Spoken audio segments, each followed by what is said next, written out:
Em 2025, os olhos do mundo estão voltados para o Brasil. E isso, claro, é consequência do grande evento que o nosso país está sediando, a COP30, para falar sobre todas as questões climáticas. Mas que problemas climáticos são esses? O que esperar para o futuro? Que soluções a gente pode tomar?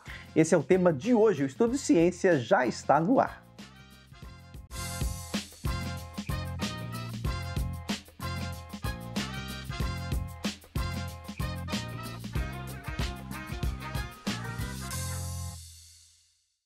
Oi pessoal, começando agora mais um Estúdio Ciência e o tema de hoje é o clima, a cúpula do clima se reunindo no Brasil em 2025 e o cenário climático, o que esperar para o futuro.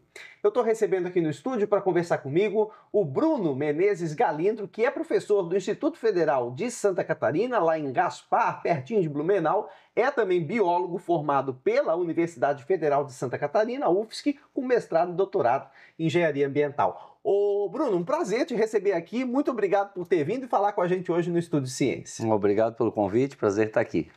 Muito bem, e o nosso programa começa lá, quem está em casa já sabe, com o quadro Biblioteca de Ciências, quando o nosso entrevistado sugere alguma leitura de divulgação científica para todo mundo poder aprender um pouquinho mais. Bruno, o que tu trouxeste para nós aí hoje? Conheço esse livro, hein? Eu acho que tu conhece bem esse livro aí, Eu acho que foi um trabalho nosso ali de divulgação científica, né? Quando a gente tem essa preocupação de desmistificar algumas coisas, alguns mitos que a gente vê pela sociedade. Então, esse trabalho é a várias mãos, vários autores, cada um contribuindo com o tema da sua especialidade. Eu falei um pouquinho sobre o mito do design inteligente e tem diversos autores aí falando sobre mitos lunares, mitos quânticos, astrologia e por aí vai.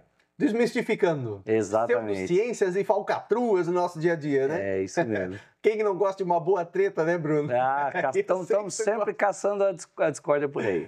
Se der tempo eu vou entrar aqui em algumas tretas climáticas que eu quero trazer aqui para o Bruno. Então fica aí, armadilhas camufladas de ciência. Bruno, beleza, nosso tema de hoje é clima e a gente está vivendo aí as prévias da tal COP30, um encontro climático mundial. Explica para o pessoal lá em casa, que evento é esse? Por que ele é relevante? O que é essa tal COP30? Bom, a COP é a Conferência das Partes, né? Quando as nações se reúnem, né? Mandam seus representantes para discutir algumas metas das emissões e ver como está a situação, né? A questão ambiental e cobrar, vamos dizer, avaliar como estão sendo cumpridas, ver a questão essencialmente de financiamento de projetos ambientais e de como as nações vão se organizar nesse sentido, né? Então a gente tem aí expectativa para ver o que vai acontecer nessa COP30. E participa agora a alta cúpula das gestões dos países aí, né? Exatamente. Os presidentes mandam, ou os ministros, mas é sempre, né? São sempre as principais autoridades. Quem tem o poder da caneta, o poder decisório e o recurso financeiro também para poder financiar os projetos. É isso que eu queria entrar um pouquinho, essa questão da diferença entre o que é um encontro científico e o que é a COP, que ela vai além da ciência. Uma coisa é um cientista ir lá e dizer, olha, nós temos um problema, são as mudanças climáticas, etc, etc. E outra coisa é eu fazer uma conferência com quem tem o poder da caneta. Então, qual que é a importância disso e qual que é a diferença? Nesse evento especificamente, a ciência ela serve mais como, vamos dizer, como ferramenta para que a gente consiga fazer as negociações, né? Ele é um evento essencialmente de negócios. Então, os países vão mostrar, vão estabelecer suas metas e vão ser cobrados pelas metas atingidas ou não e vão discutir a possibilidade de que tipo de projeto vai ser financiado, em que fundos serão aplicados os recursos e quantos países estão dispostos a abraçar essa causa, né? A trabalhar por isso, exatamente. Em relação ao histórico, de quanto em quanto tempo acontece esse tipo de evento? Não sei se tu tens essa informação aí na manga. E o que teve de mais relevante nos eventos passados, assim, nas conferências passadas? A gente está indo para a 30ª edição, né? Talvez a edição mais recente, mais importante tenha sido a COP21, que foi em 2015 em Paris, onde foi assinado o Acordo de Paris e foram estabelecidas algumas metas para tentar manter o aquecimento global até 1,5 graus de média, né? 1,5 graus Celsius. que também agora a gente vai passar por um momento de cobrança, de olhar para isso de novo e ver se a gente está perto, e a gente vai descobrir que a gente não está perto de atingir essa meta e vamos ser cobrados e ver o que pode ser feito daqui para diante, né, com relação a isso. Isso. Uma coisa é fazer o acordo, e todo mundo está lá, e todo mundo assina, coisa mais linda, foto oficial. Isso, exato. Outra coisa bem diferente é cumprir o acordo. Então, acho que essa dicotomia é importante trazer, assim, em que pé nós estamos de cumprir esses acordos passados, especialmente esse Acordo de Paris, que é um dos mais famosos aí hoje, quando a gente fala de clima, se remete ao Acordo de Paris. Então, a gente está em vias de cumprir ou a gente está em vias de descumprir? Essa é a primeira pergunta. E a segunda é por que isso acontece? Por que a gente trava? Onde é que a máquina para, que a gente não consegue fazer cumprir esses acordos? Na verdade, assim, a expectativa para a COP30 é que seja mais um momento de cobrança, né? Porque a gente não está perto de cumprir esses acordos, a gente já está falando em manter, e falava-se 1,5 grau de aquecimento, agora já se fala em 2 graus, ou pelo menos 1,8 ou até mais. Então, não tem... restabelecer as metas, ver o quanto os países estão dispostos a fazer isso e serem cobrados por isso, né? Acho que a grande trava, ela está relacionada ao desenvolvimento dos países, né? Porque aqueles países que ainda estão em desenvolvimento não querem abrir mão, né, de ter esse desenvolvimento para atender as mudanças climáticas. Isso vai muito numa linha assim, de uma mentalidade antiga, de achar que isso dependeria necessariamente de usar combustíveis fósseis. Hoje a gente já sabe que uma floresta em pé ela tem muito mais valor, inclusive financeiro, do que uma floresta desmatada, por exemplo. Mas essa mudança de mentalidade ela é um processo muito lento e a gente costuma muito agir reativamente, né? Proatividade não é o forte da espécie humana, vamos dizer assim. Então, a gente espera acontecer as catástrofes, os problemas, para daí buscar remediação, né? Muito da trava, então, pelo que eu entendi, é essa história de que, para eu me desenvolver, eu preciso queimar combustíveis fósseis. Exatamente. Né? Porque, sei lá, as grandes nações se desenvolveram queimando, então, peraí, a minha vez de queimar. Né? Na minha vez de me desenvolver, vocês querem que eu cuide do... Mas é uma visão antiga isso, né? Existem outros caminhos. Exatamente. Né? Tá, e eu quero saber já sobre esses caminhos. Mas primeiro eu quero entender essa história do problema climático. Que problema é esse? Que problema é que a gente está enfrentando? Como é que a gente pode resumir isso, pessoal? Bom, em resumo, o problema ele se baseia na emissão de gases de efeito estufa, né? O efeito estufa é um efeito natural, né, de retenção da energia dos raios solares pelos gases da atmosfera e que é essencial para a vida.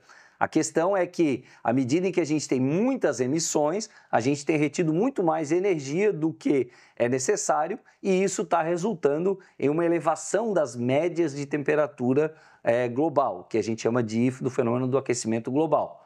E isso traz uma série de consequências aí que são as mudanças climáticas. Isso, é isso que eu queria que tu expusesse um pouquinho para nós. Então, aquecimento global a gente chama dessa variação média, esse aumento da temperatura média mundial, mas que não é a mesma coisa que mudanças climáticas, né? Então, qual que é a diferença entre esses dois termos? O aquecimento é justamente esse registro específico das médias, e elas estão, de fato, se elevando.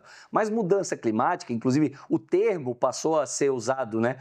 Porque ele explica melhor as consequências. Então, o aquecimento global fala mais do dado, do que acontece, Entendi. E a mudança climática fala mais das consequências. Então, apesar de a gente ter uma elevação nas médias das temperaturas, o que a gente vai ver no futuro, e já tem percebido, é um aumento na variação. Então, mudanças na dinâmica de correntes marítimas, aumento da ocorrência de chuvas, de desastres, inundações, e fenômenos, furacões e coisas que não aconteciam com tanta frequência. Hoje a gente está vendo numa frequência um pouco maior, porque ao elevar a média das temperaturas, a gente tem uma mudança muito grande na dinâmica climática do planeta. Então, lugares onde não fazia tanto frio num determinado momento vai fazer, ou vai fazer muito calor também num determinado ambiente, onde não nevava pode começar a nevar, e assim por diante, né? A gente tem uma série de consequências bem variadas, por isso a gente adota um termo mais amplo que chama mudanças climáticas como um todo, né? Como são as consequências para o clima disso aí. Né? Exatamente. Entendi. E como o clima sofre com essas mudanças. Né? Bom, e ainda nessa questão dos mitos, já que a gente falou das pseudociências, ciências, as armadilhas camufladas ali, a gente sabe que tem um monte de argumentação furada por aí também na questão climática. A primeira que eu queria trazer para ti é essa do que é um fenômeno natural. Essas mudanças no planeta são simplesmente uma manifestação natural da Terra. O que a gente tem a dizer sobre isso? Bom, é fato que a Terra já passou por momentos de resfriamento e momentos de aquecimento ao longo das eras geológicas. E a gente tem, né, evidências que nos mostram isso. Mas, ao mesmo tempo, a gente também tem evidências de que nos últimos 100 anos a gente teve uma elevação das médias das temperaturas globais muito acima daquilo que se espera mesmo numa mudança geológica. Então, não é um fenômeno natural. Ele é um fenômeno que está sendo causado pelo excesso de emissões de gases de efeito estufa. Então, a gente tem a influência que a gente chama de antrópica, né? Ou seja, a participação humana, das atividades humanas nessa mudança, nessa dinâmica dessa dinâmica das temperaturas. Inclusive, né, muita gente tem uma negação, né, em dois pontos de vista. Primeiro, nega que esteja acontecendo, o que a gente tem evidências que está acontecendo. O aumento da temperatura. O aumento da temperatura. E temos alguns que negam que ela seja causada pela atividade humana. E a gente tem muitas evidências que corroboram que temos a influência da atividade humana, né, principalmente pós-revolução industrial, né, porque passa muito por uma questão energética, né, de a gente ter a produção, o uso da energia, a produção e uso da energia é o principal motor, o principal fator para essas emissões, né, para o aumento dessas emissões. E aquela história, já que a gente está botando o dedo na ferida, de que na Europa, tal ano, foi o inverno mais rigoroso das últimas décadas, e aí eles vêm para mim e dizem assim, mas professor, olha só, isso aqui não pode ser aquecimento global, tá muito frio lá. Como é que a gente sai dessa cilada aí, Bruno? A gente vê alguém parado com neve até o pescoço e dizendo, mas como você está falando de aquecimento global se eu estou aqui, está cheio de neve? E é justamente por isso que passou a se adotar o termo de mudança climática, né? Porque ao mesmo tempo que vai haver uma elevação das temperaturas médias, isso vai trazer uma consequência, vai ter dias e locais em que isso vai se refletir em maior calor ou maior incidência de chuva ou maior ocorrência de eventos extremos, e também isso vale para o frio. A gente teve, por exemplo, um caso lá nos Estados Unidos, na cidade de Chicago, teve um deslocamento do vórtice polar que vinha lá do Ártico e foi parar em cima da cidade, fez menos 50 graus durante um período específico lá em Chicago. Mas isso é porque mudou a dinâmica das correntes de ar e trouxe esse ar que normalmente se fica na região do Ártico, trouxe para o continente, né? Então, essas consequências, elas vão ser sentidas de diferentes maneiras em diferentes lugares, né? Embora elas sejam relacionadas com aquecimento. Justamente, é aquela história, aquecer só 1 grau, 1,5 graus, 2 graus, é na média, né? Exatamente. Nos locais pode ser variações bem mais intensas e severas do que isso. Né? Se a gente pensar num dia, a mudança de 1 grau, 1,5 graus da temperatura em um dia, não é tão significativa, mas no longo prazo, na média, isso ter essa elevação tem uma série de consequências muito grandes, né? Muito bem. E daqui a pouco eu vou querer saber do Bruno as consequências disso para a nossa sociedade, não apenas na temperatura, mas o que esperar para o futuro. Vou falar também sobre matriz energética e qual que é o cenário do Brasil. Segura aí, o Estudo Ciência vai para o intervalo, a gente volta já já.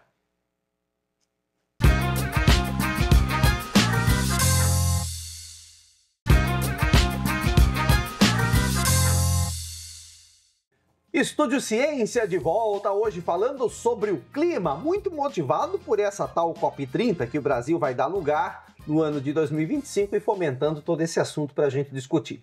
Eu estou recebendo hoje aqui no estúdio o professor Bruno Menezes Galindro, que é do Instituto Federal de Santa Catarina, lá de Gaspar, biólogo pela UFSC e mestre e doutor também em engenharia ambiental. Bruno, nós terminamos o bloco anterior falando sobre a questão das pequenas mudanças, 1 grau, 1,5 graus, 2 graus, mas quais as consequências disso? Não só a questão, como tu disseste, um lugar vai ficar mais quente, o outro pode ficar mais frio, mas é muito mais do que isso, né? A sociedade vai sofrer vários efeitos por conta disso. Eu me arrisco a dizer que talvez seja o evento civilizatório, né, do nosso tempo, é aquilo que vai nos dividir, vai garantir ou não a nossa sobrevivência, né? Se a gente vai precisar entrar num foguete em direção a outro planeta, ou se vamos conseguir nos manter na Terra, né? Mas isso não vai ser feito tão cedo, tá? Eu acho que imagino. Planeta B não tem por enquanto. E para a maioria não, né? Se for, vai ser para poucos, né?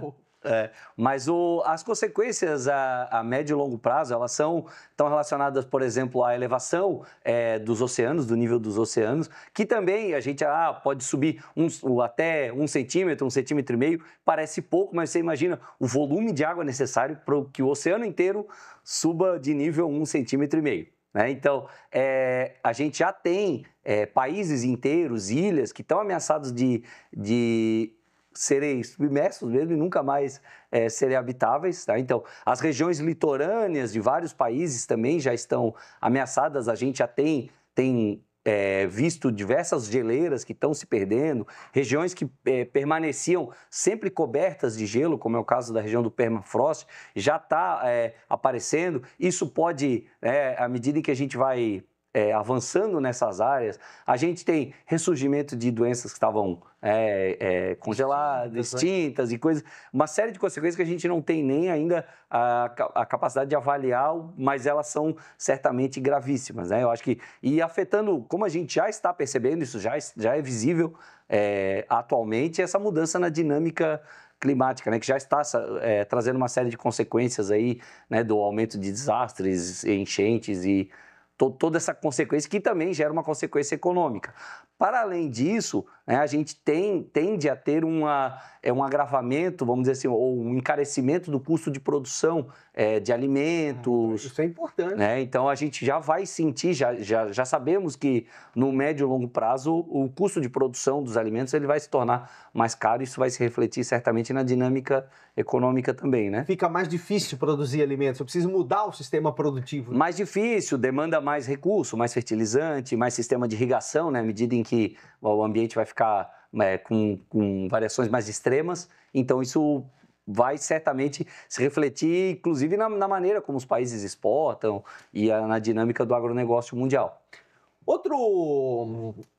Outra coisa que a gente ouve muito por aí, Bruno, é aquela história assim, deu uma chuvarada hoje, enchente, alagou, deslizou, mas sempre aconteceu. Né? Houve um fenômeno extremo, um ciclone, mas sempre aconteceu. Então, como que a gente identifica que aquele evento extremo, que esses eventos extremos estão relacionados às mudanças climáticas? É aquilo, né? Quando a ciência é confrontada, a gente tem que ir atrás das evidências, né? Então, para isso, a gente precisaria observar os locais onde isso acontece, que está acontecendo em locais onde não acontecia antes, então mudou essa dinâmica, a taxa de ocorrência, né? A frequência com que esses fenômenos têm acontecido e o volume, né? Então, os volumes de chuva estão cada vez maiores, acontecendo em lugares onde não acontecia antes, com uma frequência muito maior, sem falar nos tornados e furacões e outros eventos climáticos extremos, né? Então, a gente consegue perceber que isso tem mudado, né, correlacionado à medida em que a média da temperatura global tem aumentado também. Então, essas dinâmicas elas são bastante correlacionadas. Então, é preciso ver no longo prazo, né? Não é só hoje, eu preciso pegar uma série histórica, né? Exatamente, até porque a mudança é em média, né? Então, não adianta olhar como foi o clima numa semana, choveu muito ou não choveu, ou choveu muito pouco e achar que isso é representativo daquela região, daquele local específico, né? E a matriz energética, ou seja, a energia que move o mundo, é um problema para o aquecimento global hoje? Eu diria que a matriz energética, ou a maneira como a gente produz e usa energia, é de fato o principal causador e consumidor e emissor dos gases de efeito estufa, né? Então, toda a nossa discussão sobre mudança climática, ela passa pela discussão de como a gente usa e como a gente produz energia. Então, hoje a gente tem uma matriz energética de forma global que ainda é muito dependente de fontes não renováveis, especialmente petróleo e carvão mineral. Né? O Brasil até ele se coloca num local relativamente bem de vanguarda, né? Porque investiu em uma fonte hidrelétrica renovável, apesar de ter investido em grandes hidrelétricas que talvez não seja o modelo ideal. Né? A gente já sabe que pequenas centrais hidrelétricas talvez seja uma opção mais interessante. Mas é fato que a discussão das mudanças climáticas passa pela discussão daquilo que a gente chama de transição energética, ou seja, diminuir o uso de energias não renováveis e começar a adotar mais as renováveis, solar, eólica e outras tecnologias que estão mais em desenvolvimento ainda, geotérmica. Maré, acho que tem maré motriz. Maré motriz e por aí vai. E aí a importância, isso para mim, que tu está falando, conecta muito bem com a importância de eu ter as altas cúpulas dos países numa COP. Porque isso não é uma mudança que eu vou fazer ou que tu vai fazer. Exato. É preciso que a gente modifique essa matriz do ponto de vista da sociedade mesmo, né? E quem tem o poder da caneta é fundamental participar desse processo. Exatamente. Esse tipo de discussão é que deveria fomentar, né, esse debate e vamos investir então em pesquisa para energia maremotriz, por exemplo. É esse tipo de decisão que se toma no evento como a COP, né? E a questão do futuro? A gente tem soluções aí no caminho? A gente pode pensar em soluções para mitigar esse problema? O que a gente pode fazer? Eu acho que a discussão da transição energética ela é muito importante, mas ao mesmo tempo a gente vê que há uma grande resistência, de fato, em fazer uma transição, em, de fato, fazer a pesquisa e buscar as fontes menos impactantes ou que emitem menos gases de efeito estufa para que a gente consiga amenizar essa discussão. Mas certamente passa por isso. Hoje a gente finalmente chegou, a Europa finalmente chegou a igualar as energias renováveis somadas ao carvão mineral. Passou a ser significativo. Passou a ser significativo, mas é um processo muito lento e que depende justamente de política pública, de investimento, de que os governos tenham esse olhar para essa questão. A gente talvez não esteja no momento geopolítico mais favorável para todo mundo se abraçar. Para todo mundo se abraçar, dar a mão e dizer vamos lá, vamos conter a mudança climática e isso se reflete, a gente não vai sentir isso de imediato, mas no médio e longo prazo essa decisão ou ação ou inação ela vai cobrar seu preço. Né? E energia 100% limpa. Quem nunca viu essa bandeira por aí? Não, veja só, invista aqui, vamos mudar para essa forma de energia porque ela é 100% verde, né? 100% limpa. É besteira. Isso é aquele fenômeno que a gente chama, né, de cherry picking, né? Que é você vai escolher o dado especificamente, vai coletar ele e apresentar só aquela parte que te interessa. Então, ela é limpa, ela não gera emissões durante a fase de uso.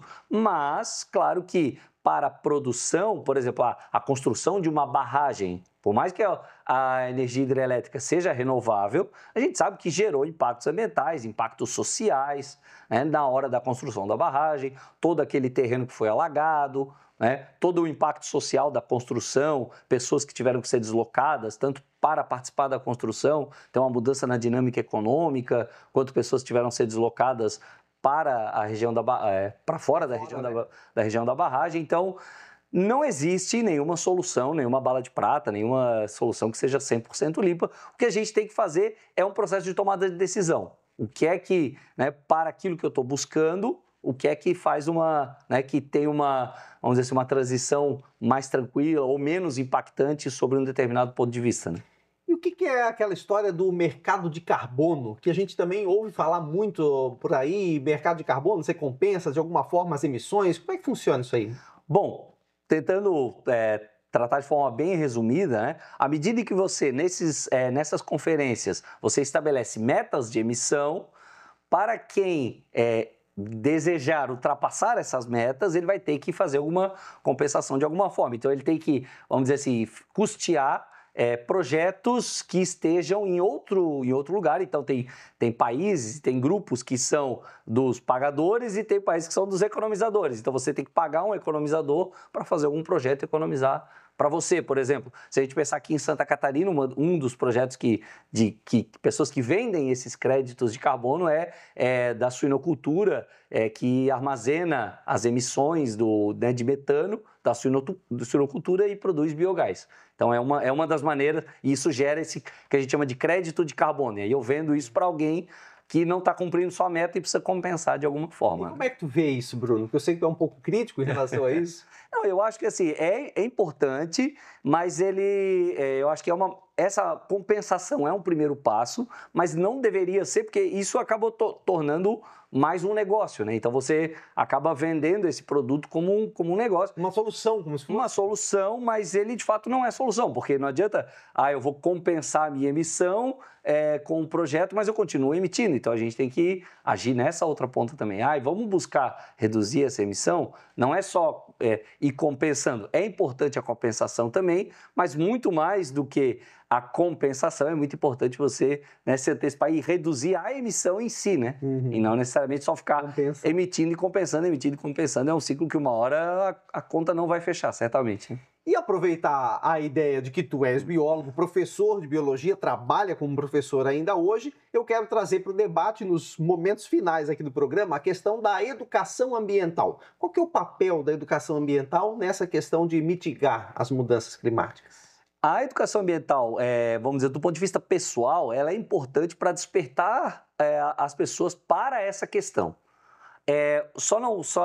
Às vezes ela acontece de uma forma muito superficial. As pessoas acham que, né, beleza, vou fechar a torneira na hora que eu estiver escovando o dente. É importante economizar água, mas não é isso que vai fazer um impacto significativo. Então, essa educação ambiental ela tem que ser crítica, ela tem que ser usada como um pano de fundo para que a gente pense nas questões grandes. Quem de fato está consumindo muita água, quem de fato está gerando muitas emissões e a gente possa cobrar, né?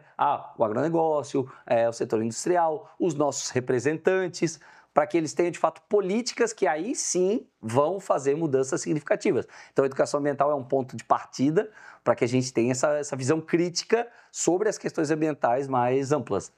E não é só papel da escola. Não, sem dúvida nenhuma. Inclusive, eu penso que é uma política pública, né? Tem que ser política de Estado, ter essa visão ambiental e despertar a sociedade para o debate, né? Por isso que é importante ter esse momento da COP no Brasil para despertar isso, chamar a atenção. Para que esse debate seja feito de forma mais ampla. Maravilha, olha, a conversa está muito boa aqui. Obrigado, Bruno. Foi um prazer te receber e conversar sobre esses assuntos tão importantes aqui no Estúdio Ciência. Não, obrigado pelo convite. O prazer foi todo meu. E obrigado a você também que acompanhou mais um episódio do nosso Estúdio Ciência. Lembre-se, entre em contato conosco, a gente está aqui para ouvir vocês também. A gente se vê no próximo programa. Tchau, tchau.